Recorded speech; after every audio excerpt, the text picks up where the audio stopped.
गरीब की बिरयानी। सबा अपनी सास नूर और अपने शौहर साजिद के साथ रहा करती थी। साजिद की एक छोटी सी बिरयानी की दुकान थी। वो एक बहुत ही टैलेंटेड आदमी था। उसके हाथ में मानो जादू था, जादू, क्योंकि वो बिरयानी काफी अच्छी बनाता था। इसलिए उसकी दुकान पर अक्सर ग्राहक की लाइन लगी रहती थी।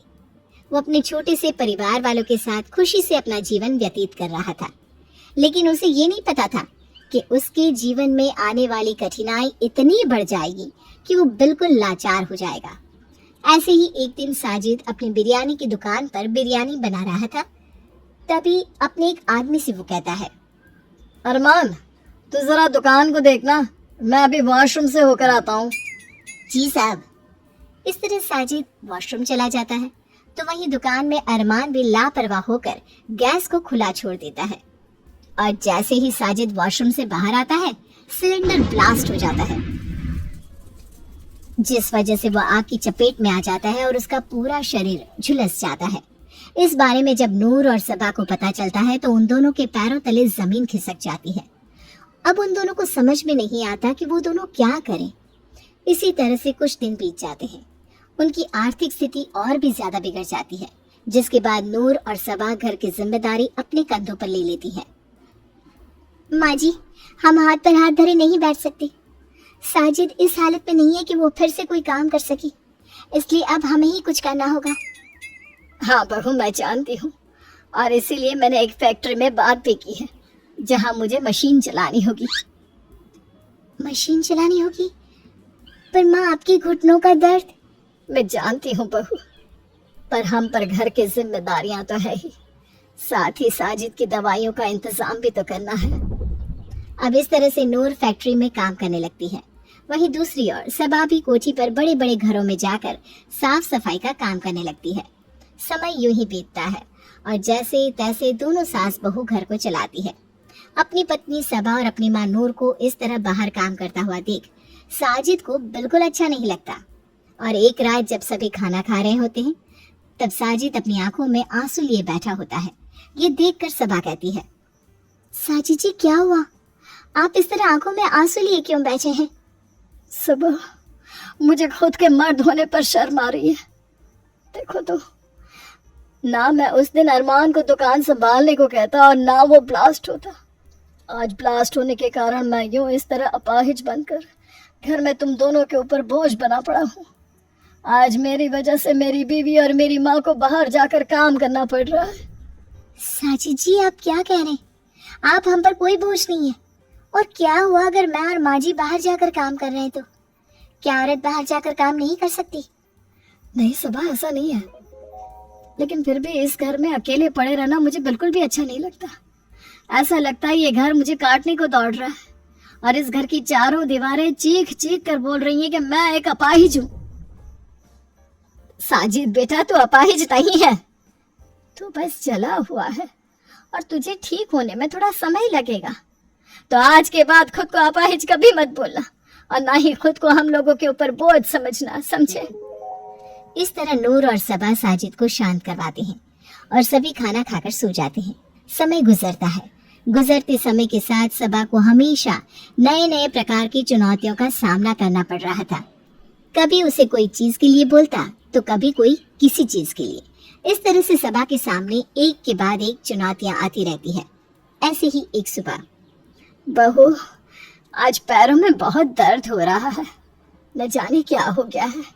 इस दर्द की वजह से पैर भी नहीं हिलाया जा रहा। मम्मी जी, आपके पैरों का दर्द अचानक कैसे बढ़ गया?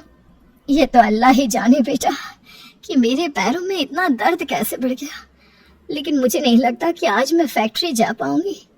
कोई बात नहीं मम्मी जी, आप घर में ही आराम कर लीजिए। मैं हूं ना, मैं अकेले ही बाहर के साथ साथ घर भी संभाल लूंगी। अब क्या था, सबा अकेले ही अपने घर को संभालती, साथ ही बाहर के काम को भी अच्छे से संभालती है।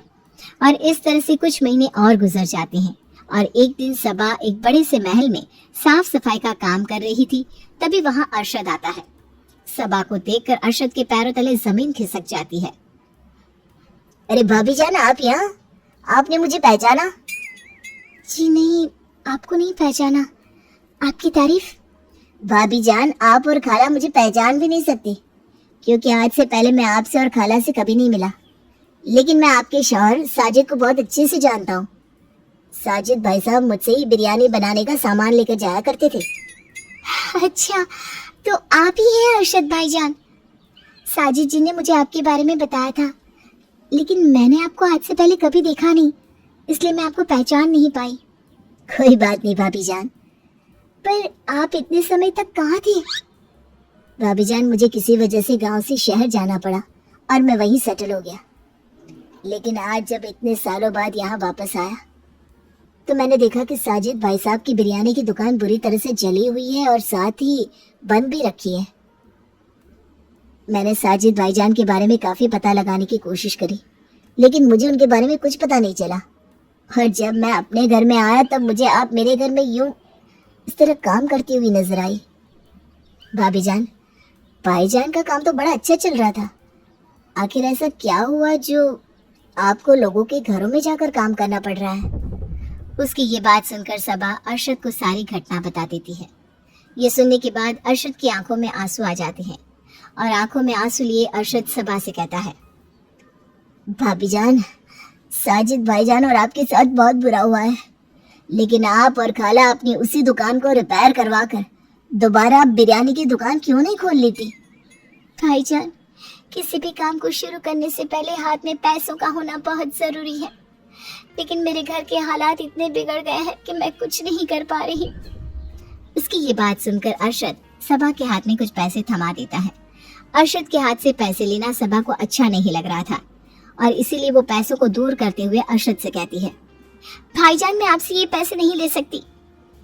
भाभी जान, आप मुझे भाई भी बोल रही हैं, ऊपर से मुझसे पैसे ना लेकर मुझे गैर भी बना रही हो। यदि मेरी जगह आपका खुद का भाई होता और आपकी मदद कर रहा होता तो क्या आप तभी भी इसी शब्द का इस्तेमाल करती? मैं जानता हूँ इस समय आपको पैसों की बहुत जरूरत है, पर आपकी खुददारी आपको मुझसे पैसे लेने नहीं दे रही। इसलिए जब आपके पास पैसे हो जाए तो आप मुझे मेरे पैसे वापस दे देना। बस मैं आपकी मदद करना चाहता हूँ, इसलिए आप मुझे अपनी मदद करने से रोकिए मत। अरशद की जिद करने पर सबा उससे पैसे ले लेती है और उन पैसों को रख लेती है और अरशद का कहना भी मानती है। अब सबा अपनी छोटी सी बिरयानी की दुकान को रिपेयर करवाती है और एक बार फिर से बिरयानी बेचना शुरू कर देती है। यूं ही दिन बीतने लगते हैं और बहुत जल्द सबा की तरक्की हो जाती है। कुछ दिन बाद जब अरशद सबा से मिलने के लिए गांव आता है तो सबा उसके पैसे लौटा देती है और इस तरह बिरयानी बेचकर सबा अपने घर की आर्थिक स्थिति को काफी बेहतर कर लेती है।